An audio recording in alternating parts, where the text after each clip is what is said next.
Olá! Queridos e queridas do sexto ano, estamos retornando. E aí, como é que foram de recesso de pandemia? Mesma coisa, né? Mesma coisa não. Vocês tiveram uma semana para executar todas as tarefas que foram dadas durante a pandemia. Certo? Beleza? Eu recebi diversos trabalhos de vocês. Recebi mesmo. Estou fazendo uma relação, daí depois eu vou comunicar para cada um o que fizeram e já com as devidas notinhas, né? As primeiras notas do segundo trimestre. Beleza? Vamos que vamos. Eu coloquei na aula de ontem, né? Uma explicaçãozinha, porque assim, ó, durante a pandemia, nós tínhamos, até o recesso, nós fizemos 26 aulas. Mas quando eu fui colocar no RCO, que é o livro de chamada, não deu um desencontro ali. Só deu 19, 20 aulas. Então, eu expliquei isso lá. Mas isso também não tem nada a ver para vocês, porque para mim é só um controle meu, tá? Não tem problema nenhum, é só um controle entre eu e o livro de chamada, tá? Não se preocupe. Dúvidas, a gente vai estar esclarecendo sempre. Bom, vamos lá. Eu expliquei para vocês, a gente estava trabalhando a questão do surgimento do ser humano. Correto? Não é isso? Surgimento do ser humano? Então, ontem eu fiz uns exercícios com vocês. Mandei os exercícios para que vocês trabalhassem esses exercícios, né? Explicando direitinho onde vocês podiam encontrar a resposta, etc, etc. Fiz esse levantamento lá, né? Então, hoje, esse vídeo, eu vou fazer uma breve revisão do que aconteceu, como que foi esse surgimento do ser humano. Correto? Aí eu separei aqui 14 itens, que eu vou fazer alguns comentáriozinhos desde quando eles surgiram, né, até chegar aqui no Brasil. É uma coisinha bem rapidinho, né? Então assim, ó, lá no item 1, eu começo com a teoria do criacionismo, não é isso? A gente tem a possibilidade de crer que o ser humano foi criado por Deus, não é isso? Criacionismo. O ser humano foi criado com Deus. Deus quis que o ser humano fosse criado, que as coisas fossem criadas, criou todas as coisas, inclusive o ser humano. Isso é religião. A gente acredita e pronto. A gente acredita porque a gente tem fé. Beleza? Essa é a teoria do criacionismo. A outra teoria é a teoria número 2, item 2. É a teoria do evolucionismo. Isso é ciência. Charles Darwin, um cientista, ele estruturou essa teoria, né? Então, são as duas teorias. Eu fiz um texto sobre isso, né? Vocês já têm ele por aí, no caderno de vocês. Beleza? Bem, no item 3, eu digo assim, que o ser humano surgiu na África. Foi lá na África aonde ele surgiu. Ele surgiu da África e se espalhou para todos os outros continentes. Inclusive chegando aqui nas Américas. Não é isso? Vocês sabem disso, né? Ele saiu, atingiu o continente asiático, o europeu. O europeu, ele sobe, chega lá na ponta da Rússia, cruza para o lado do Alasca, e aí é onde ele chega depois na América. É isso? Através do canal de Bering, é isso? Eu fiz um texto sobre isso também, tá lá, bem pequenininho, só para explicar o canal de Bering. Vejam, isso são teorias, mas são teorias científicas. Beleza? Bom, lá no item 4 a gente fala dos primatas e os hominídeos. Primatas quer dizer primeiro, que surgiram primeiros. as primeiras hominídeos, os primeiros hominídeos, que são os primeiros parecidos conosco. Primatas, primeiros, primatas, também conhecido como macacos ou orangotangos. Veja, estamos falando da teoria do evolucionismo. Beleza? Assim como lá no criacionismo, os evangélicos explicam, Velho Testamento, de como é que foi que se deu essa criação através de Adão e Eva, blá, blá, blá, né? A religião explica daquele jeito. A ciência explica do jeito que eu estou falando para vocês, através dos hominídeos, através dos primatas, correto? E no item 5 tem um texto lá. Nós tivemos vários tipos de hominídeos. Vários tipos de hominídeos. Esses hominídeos então se desenvolveram, se transformaram em homens sapiens. Pensa assim, sapiens sapiens é de sabedoria, digamos assim. Razão, inteligência, lembranças, assim. Por que a gente se diferenciou dos outros animais? Os hominídeos se diferenciaram dos outros animais? Porque os hominídeos se lembravam das coisas. Para você se lembrar, você tem que ter inteligência, razão. Você se lembra das coisas. Os outros animais não se lembram das coisas. Eles agem por instinto. A gente acha que o cachorrinho age por instinto. Não é que ele se lembra do que aconteceu. Tanto é que toda vez que você se despede dele 3 vezes por dia, ele fica meio pesaroso. Quando ele vê você chegando, ele se alegra do mesmo jeito. Se você sair de casa 3 vezes, quando você voltar, ele vai te receber do mesmo jeito. Certo? Como se você não tivesse, como se fosse a primeira vez. Por quê? Porque ele não se lembra. Ele não tem capacidade cognitiva de se lembrar de alguma coisa. Porque ele não tem razão. Porque ele não tem desenvolvimento intelectual. É o que você tem.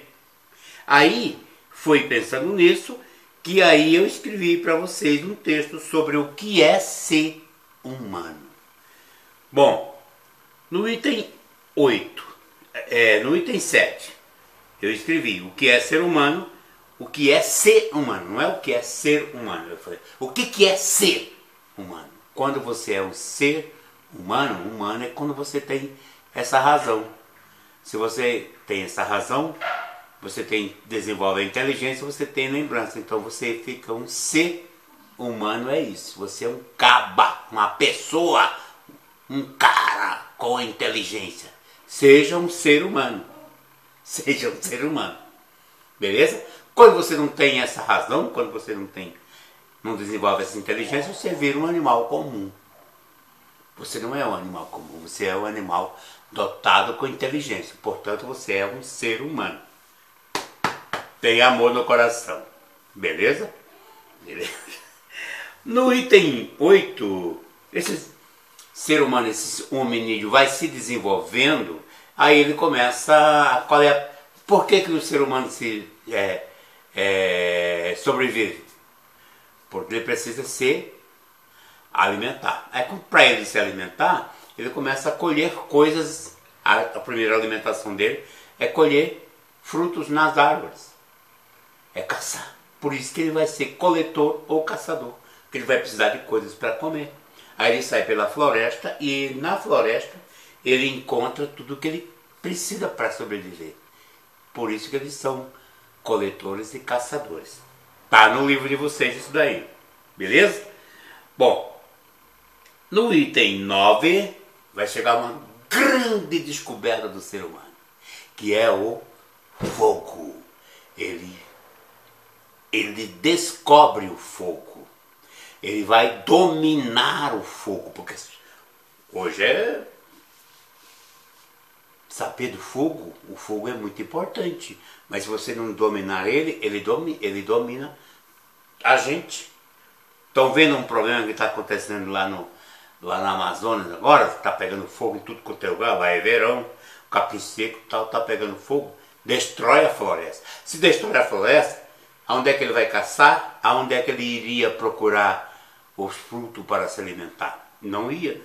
Sofre todo mundo. As pessoas chamam isso hoje. Sofre a fauna, que são os pássaros, né? Sofre a flora, as florestas não se desenvolvem e acaba com a caça também. Beleza? Por isso que a gente tem que o domínio do fogo quer dizer isso, você domina ele, para ele não deixar queimar aquilo que você não quer. O fogo vai aparecer muito bem, porque daí o fogo vai propiciar o cozimento dos alimentos. É isso? Dos alimentos. Beleza? Mas aí acontece uma coisa muito interessante nesse período todo aí.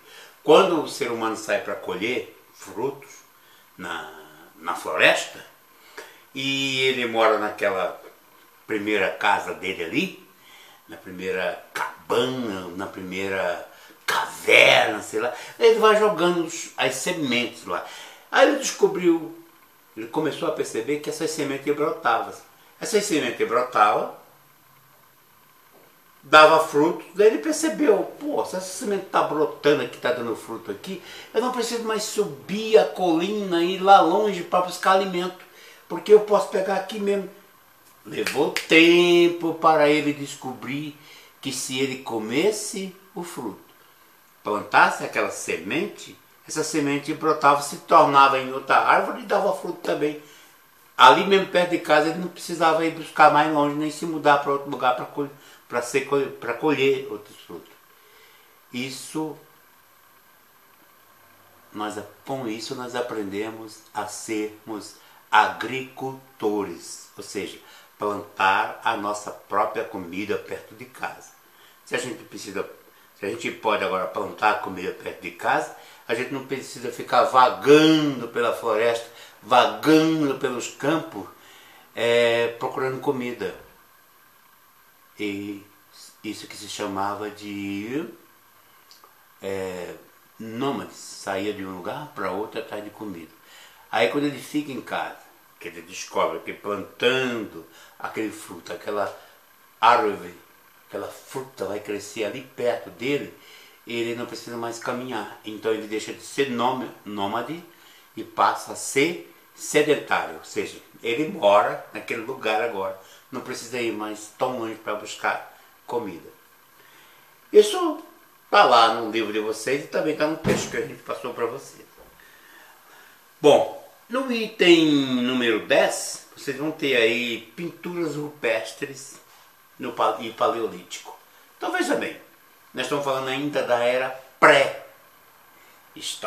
Você já sabe, a era pré-histórica é a época onde o ser humano ainda não sabia escrever. Então não deixava nada escrito. Mas ele deixava desenhado nas cavernas. Aquelas pinturas de cavernas da pré-história é chamada de pintura rupestre. Isso é no Paleolítico, período da pedra. É da pedra que eles vão fazer os primeiros utensílios, certo? Pedra lascada. Lasca a pedra, faz uma ponta, faz um punhal, uma ferramenta. Esse é o período. A gente explicou isso lá no Paleolítico. Beleza? No item 11, aí sim, ó, a gente vai chegar assim nos primeiros habitantes da América. Como é que esses primeiros habitantes da América chegaram aqui? Já expliquei para vocês, né? Através do canal de Bering, do Estreito de Bering. Vocês se lembram que quando ele saiu da África, ele caminhou o mundo todo. E uma das possibilidades que ele possa ter chegado aqui na América foi atravessando o canal de Bering. Tem o texto lá do Bering. Vejam isso. Beleza? O item 12. Os povos do Umbu e os povos do Sambaquis. Vejam. Isso aqui já é aqui no Brasil.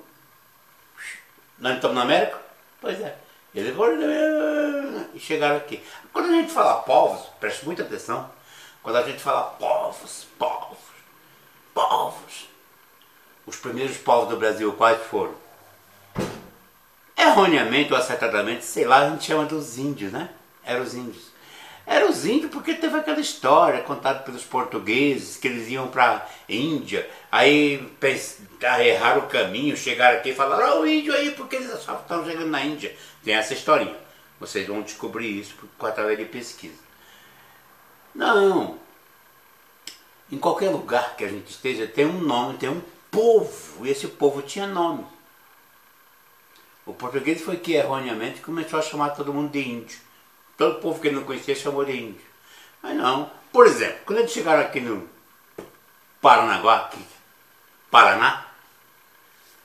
no Paraná, os índios que habitavam o litoral todo nosso aqui eram os caingangues. Era um povo caingangue.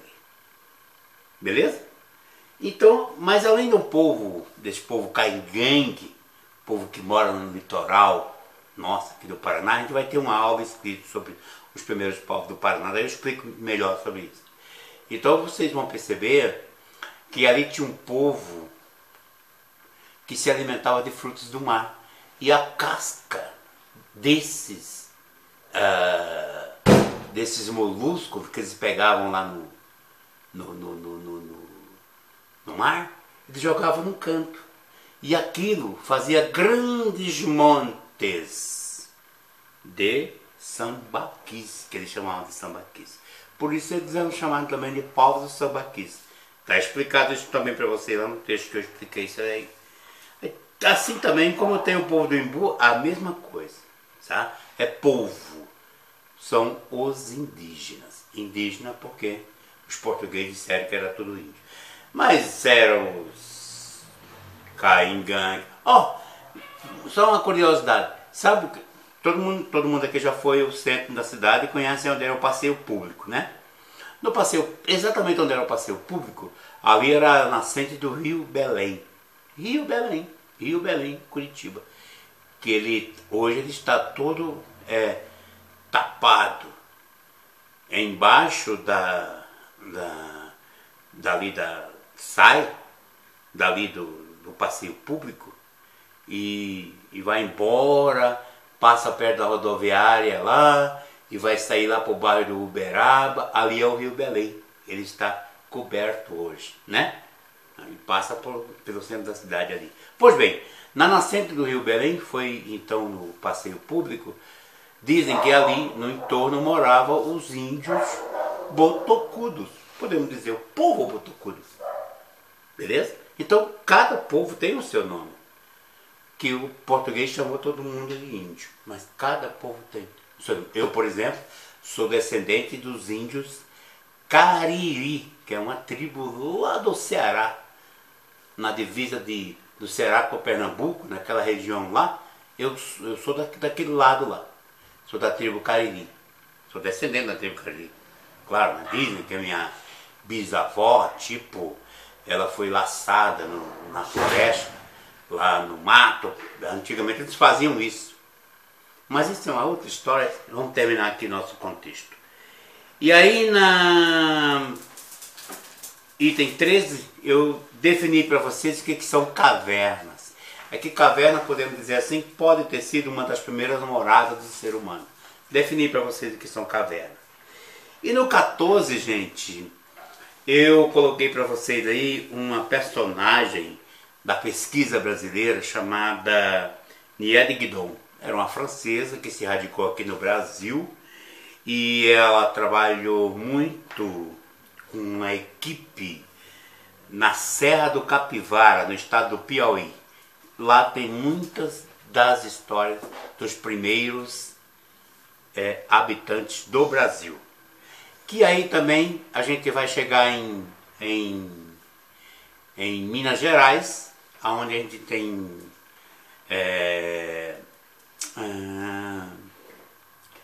me fugiu agora. A gente vai chegar em Minas Gerais, aonde a gente vai ter uma cidade com o nome, eu não botei aqui para vocês essa, mas ali a gente vai chegar,